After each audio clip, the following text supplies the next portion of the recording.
This one a story on how this 14 years old girl take get belle for her grandfather. So this one are the story. According to the story, this 14 years old, she talk say her grandfather, when they 75 years old, begin knack her when she dey 13.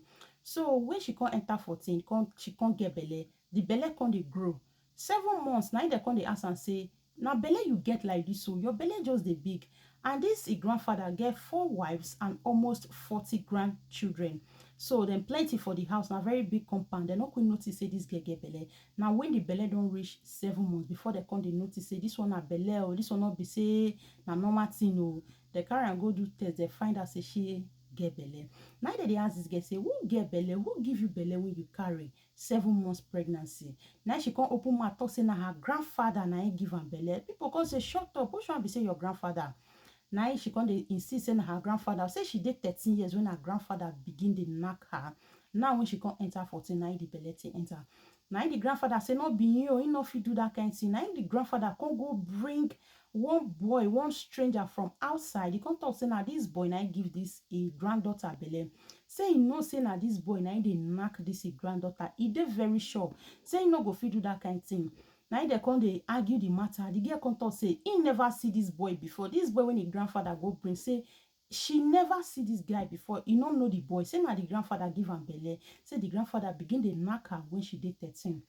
Say that time when she did 13, she dey always dey close to her mother. Now the grandfather tell her say make e dey come close to am. So the grandfather drum near body. It come be like say the mother attention come comot for where this pikin dey based on say she dey always dey with her grandfather now. The mother no reason and say the grandfather dey knock this girl.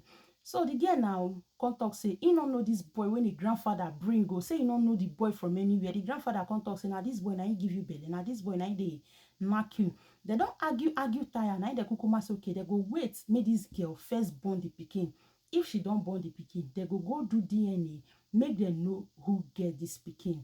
They can't wait till the baby dey 7 months that time. When he can't born the pikin enter 1 month. Now they can't go do DNA test. And they don't do DNA test, carry results come out. Come be say now the grandfather now he get this pikin when her granddaughter born for am. Now him everybody come they shout to say you when be grandpapa, you get mind, you open eye. You can't give your own granddaughter belle.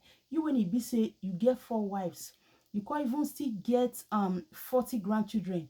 Your 4 wives, you no reach you knack again. You can't be saying now grandpikin you go the knack. Grandpikin when they 14 years. Now I can't born this pikin for your grandpapa. Now they don't put this grandpapa for inside kirikiri, make it just fair day there before then go later judge a case. Some grandfather now they do your own grandpikin, you get mind, you open eye, you knack and belle. May God have mercy. Guys, do well to share this video.